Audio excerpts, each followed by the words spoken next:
जो कि ये साइड में लोग मुझे पूछते हैं कि इसको लेना चाहिए या नहीं लेना चाहिए। तो भाई मैंने ऑलरेडी आपको डिसएडवांटेजेस और एडवांटेजेस के ऑलमोस्ट बता दिए हैं। तो चलो मैं आपको उसके बारे में थोड़ा सा ब्रीफ और देता हूँ कि इसको लेना चाहिए या नहीं लेना चाहिए। चलो आ जाओ।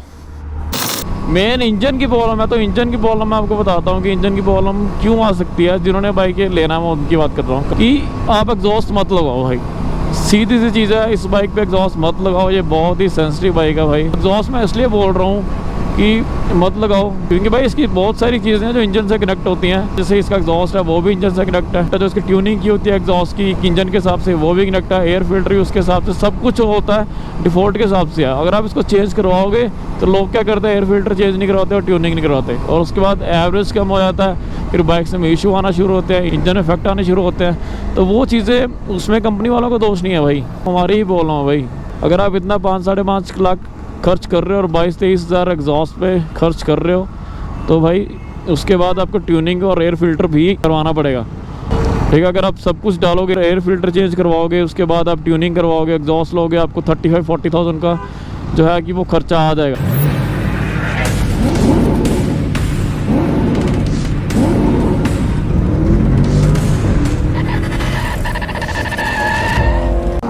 Hello guys, welcome back to my channel. तो अभी हम आए हाईवे पे, जैसे कि हर बार आते हैं ब्लॉग शूट करने। तो ये खड़ी हमारी 20 अप्रैल 457। तो यार इसमें एक क्वेश्चन आ रहा है मुझे, जो कि ये साइड में लोग मुझे पूछते हैं कि इसको लेना चाहिए या नहीं लेना चाहिए। तो भाई मैंने ऑलरेडी आपको डिसएडवांटेजेस और एडवांटेजेस के ऑलमोस्ट बता दिए हैं। तो चलो मैं आपको उसके बारे में थोड़ा सा ब्रीफ और देता हूँ कि इसको लेना चाहिए या नहीं लेना चाहिए। चलो आ जाओ।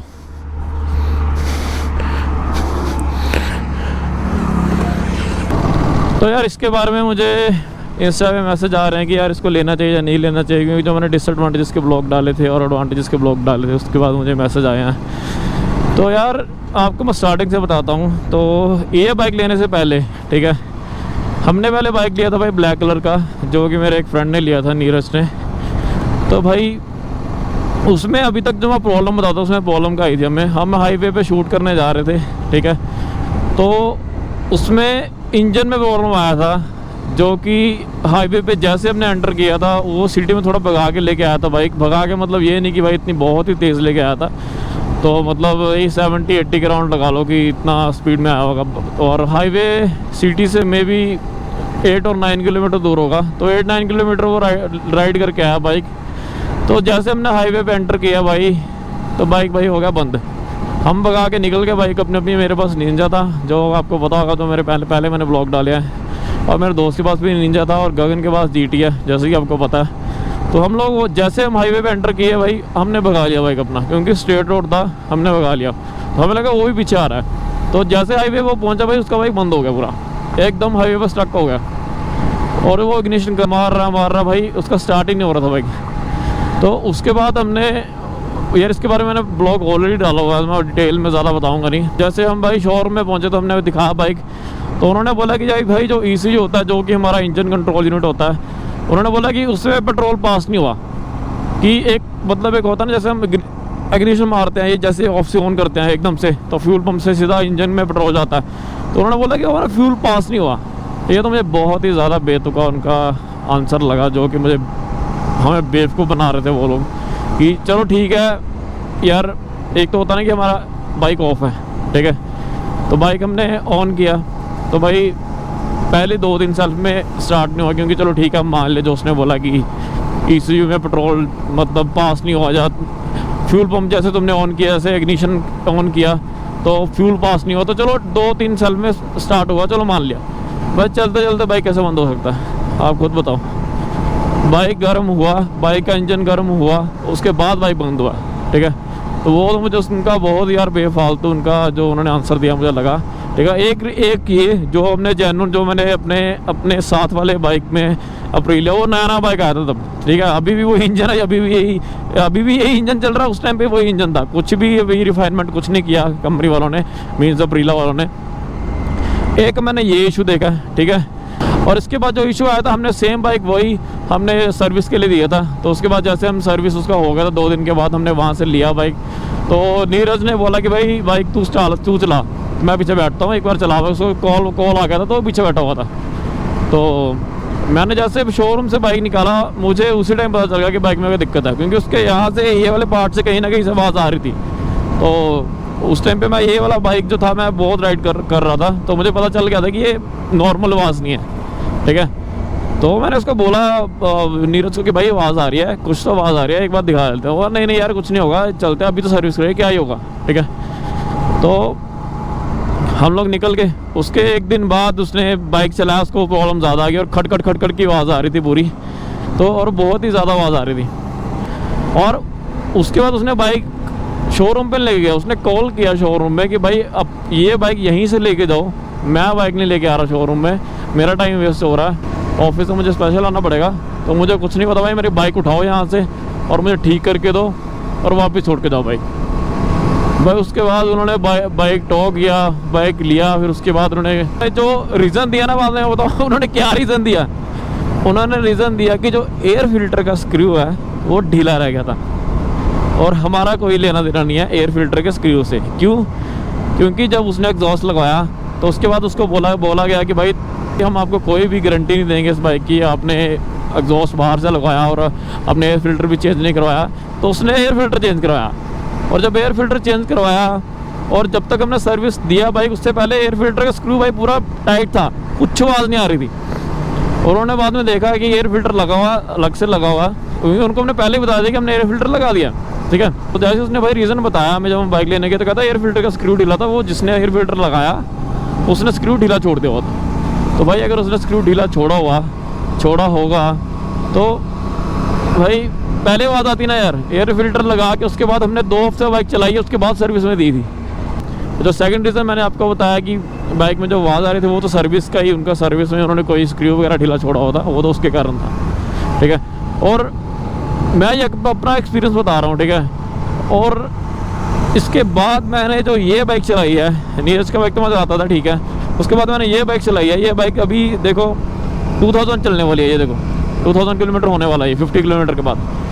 तो मुझे अभी तक इस बाइक में कोई प्रॉब्लम नहीं आया, ठीक है। अगर मैं सीरियसली बताऊं तो मुझे कोई प्रॉब्लम नहीं आया, ठीक है। तो बाकी जो मैंने आपको बताया कि जो ये लेफ्ट साइड लीन होती है ऐसे ये भी जा रही है, देखो लेफ्ट साइड जा रही है, गियर थोड़े क्लंकी और ये बाइक थोड़ा वाइब्रेट करता है, तो ये सब मैंने आपको डिसएडवांटेजेस बताए थे। तो इनका कोई भी लेना देना इंजन से नहीं है, जो कि क्लंकी गियर्स है वो गियर बॉक्स का इशू है, ठीक है। जो कि भाई इटालियन बाइक है यार, इसमें आवाज़ आती है, हर इटालियन बाइक में वही आवाज़ आती है, पर थोड़ा ज़्यादा आ रहा था, इसलिए मैंने आपको डिसएडवांटेजेस वो क्लियर किया था। और इसका मैंने एक आपको हीट का बताया था, तो हीट भी करता बाइक, ठीक है। बाकी एडवांटेजेस में अगर बात करें तो एडवांटेजेस आपको पता है कि इसका पिकअप बहुत ज़्यादा है। 457 मीन्स 500 सीसी तक जितनी भी बाइक्स हैं सबको बीट करता है, और सबसे ज़्यादा पिकअप इसका, और रोड प्रेजेंस इसकी बहुत सही है। ये 2 इसकी एडवांटेजेस हैं, और ग्राफिक्स भी इसके बहुत अच्छे हैं। अट्रैक्टिव बाइक बोलना चाहूँगा मैं उसको। और इसका जो सीटिंग पोस्चर है वो तो मुझे सही लगा है, कुछ लोगों को इतना सही नहीं लगा इसका सीटिंग पोस्चर, पर मुझे सही लगा क्योंकि इसका सीटिंग पोस्चर थोड़ा अग्रेसिव है। इतना भी अग्रेसिव नहीं है, अगर आप GT का देखोगे तो GT का काफ़ी ठीक है, वो कैफे रेसर है, पर वो ज़्यादा अग्रेसिव है थोड़ा, हम आपको ऐसे होकर बैठना पड़ता है उसमें, तो ये थोड़ा नॉर्मल है, ठीक है। इसका सीटिंग पोस्चर मुझे सही लगा। और बाकी मैं आपको बहुत चीज़ें डिसएडवांटेजेस और एडवांटेजेस में बता चुका हूँ कि इसके क्या एडवांटेजेस हैं और क्या डिसएडवांटेजेस हैं। अगर किसी ने वो ब्लॉग नहीं देखा तो वो ब्लॉग देख सकता है। और मुझे सीरियसली बोलूँ तो भाई मुझे इस बाइक में अभी तक तो कोई इशू आया नहीं है इंजन को लेके, जो कि मैं देख रहा हूँ कुछ राइडर्स के इंजन भी सीज हो रहे हैं, वो भी हाईवे पे। तो चलो मैं अभी आपको बताता हूँ कि ये बाइक लेना चाहिए या नहीं लेना चाहिए। अगर किसी ने ये बाइक लेना है तो ठीक है, आपको वो एक्सेप्ट करनी पड़ेगी चीज़ें जो कि इसमें भी हैं, ठीक है। अगर आपने एक्सेप्ट नहीं कर सकते तो आपको वेट करना चाहिए मेरे हिसाब से कि 1 ईयर वेट करना चाहिए, क्योंकि अगर आप देखो तो भाई अप्रीले की बाइक MotoGP में भी है, ठीक है। ये छोटा ब्रांड नहीं है कि ये अगर MotoGP में है तो मतलब ये बहुत ही बड़ा ब्रांड है, ठीक है। तो ये रिफाइन करेंगे ही करेंगे बाइक, ऐसा नहीं हो सकता कि रिफाइन नहीं करेंगे। तो जब ये रिफाइन करेंगे तो चल जाता पता, क्योंकि अगर आप कंपनी में जाके पूछेंगे वो तो यही बोलेंगे नहीं बहुत अच्छा बाइक, अभी ये रिफाइन हो गया, वो रिफाइन हो गया, ऐसा हो गया वैसा हो गया। वो नहीं, आपको टेस्ट ड्राइव लेना चाहिए लेने से पहले, ठीक है। मेन इंजन की प्रॉब्लम है, तो इंजन की प्रॉब्लम मैं आपको बताता हूँ कि इंजन की प्रॉब्लम क्यों आ सकती है। जिन्होंने बाइक लेना है मैं उनकी बात कर रहा हूँ कि आप एग्जॉस्ट मत लगाओ भाई, सीधी सी चीज़ है, इस बाइक पे एग्जॉस्ट मत लगाओ, ये बहुत ही सेंसिटिव बाइक है भाई। एग्जॉस्ट मैं इसलिए बोल रहा हूँ कि मत लगाओ, क्योंकि भाई इसकी बहुत सारी चीज़ें हैं जो इंजन से कनेक्ट होती हैं। जैसे इसका एग्जॉस्ट है वो भी इंजन से कनेक्ट है, जो इसकी ट्यूनिंग की होती है एग्जॉस्ट की इंजन के हिसाब से वो भी कनेक्ट है, एयर फिल्टर भी उसके हिसाब से, सब कुछ होता है डिफ़ॉल्ट के हिसाब से है। अगर आप इसको चेंज करवाओगे तो लोग क्या करते हैं, एयर फिल्टर चेंज नहीं करवाते और ट्यूनिंग नहीं करवाते, और उसके बाद एवरेज कम हो जाता है, फिर बाइक में इशू आना शुरू होते हैं, इंजन इफेक्ट आने शुरू होते हैं। तो वो चीज़ें उसमें कंपनी वालों का दोष नहीं है भाई, हमारे ही बोल रहा हूँ भाई। अगर आप इतना 5-5.5 लाख खर्च कर रहे हो और 22-23 हज़ार एग्जॉस्ट पे खर्च कर रहे हो, तो भाई उसके बाद आपको ट्यूनिंग और एयर फिल्टर भी करवाना पड़ेगा, ठीक है। अगर आप सब कुछ डालोगे, एयर फिल्टर चेंज करवाओगे, उसके बाद आप ट्यूनिंग करवाओगे, एग्जॉस्ट लोगे, आपको 35-40,000 का जो है कि वो खर्चा आ जाएगा। तो ये सब मत कराना भाई, क्योंकि भाई अभी तक इसका एग्जॉस्ट कोई मार्केट में आया नहीं हुआ, कोई भी ओरिजिनल एग्जॉस्ट नहीं आया। अगर आपको स्लिप ऑन एग्जॉस्ट डलवाने हैं तो वो भाई डलवा सकते, जो कि हमने नीरज की बाइक डलवाया था, बैंड वाइप का सीन ये वो सब करके।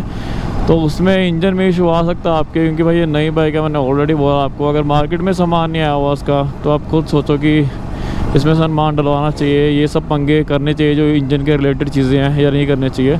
जिसने बाइक लेना है मैं उसकी बात कर रहा हूँ कि वो ये चीज़ें मत करे, ठीक है। क्योंकि मुझे तो अभी तक इसमें इशू फेस नहीं हुआ इंजन के रिलेटेड कुछ भी।